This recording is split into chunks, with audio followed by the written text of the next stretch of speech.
আজকে আমাদের হবে চিকেন কষা। চিকেন কষার জন্য আমি এখানে চিকেন নিয়ে নিয়েছি। তেল গরম হয়ে গেছে, ফোড়নের জন্য নিয়েছি এখানে তেজপাতা, শুকনো লঙ্কা, দারচিনি, এলাচ আর লবঙ্গ।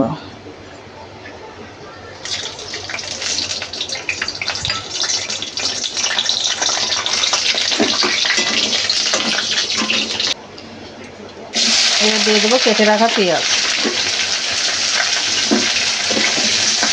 পেঁয়াজগুলো একটু লাল লাল করে ভালো করে ভেজে নেব।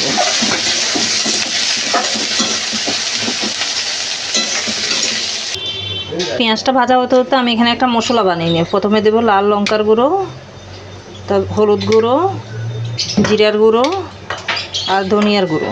এগুলো একটা পেস্ট বানিয়ে নেব। এখানে মশলা পেস্ট করা হয়ে গেছে। আমার পেঁয়াজটা লাল লাল করে ভাজা হয়ে গেছে। এখানে দেবো আদা রসুন পেস্ট করা।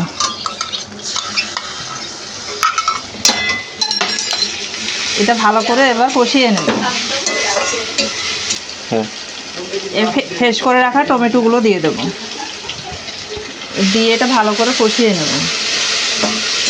কাঁচা কষিয়ে নেব। এবারে এখানে 2 চামচ নুন দিয়ে দেবো।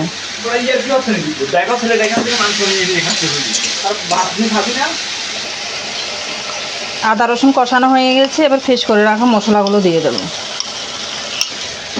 এবার এগুলো ভালো করে কষিয়ে নেব।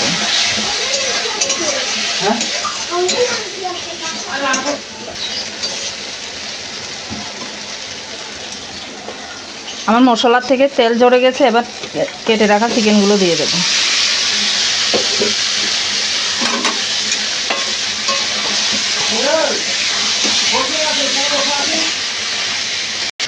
চিকেনটা আমার হাফ কষানো হয়ে গেছে। এবার ভেজে রাখা আলুগুলো দিয়ে দেবো।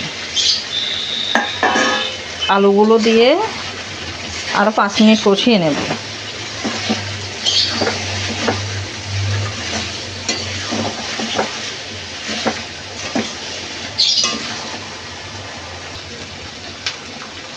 সামান্য একটু করে জল দিয়ে এগুলো আবার 3-4 মিনিট ভালো করে ঢাকা দিয়ে কষিয়ে নেব।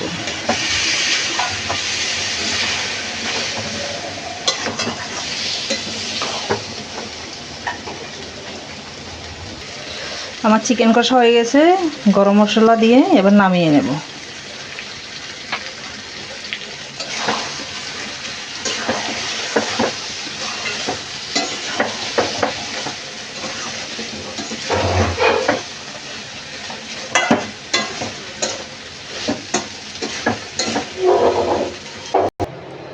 এভাবে চিকেন কষা দিয়ে রুটি বা পরোটা দিয়ে খাবে, খুব ভালো লাগবে।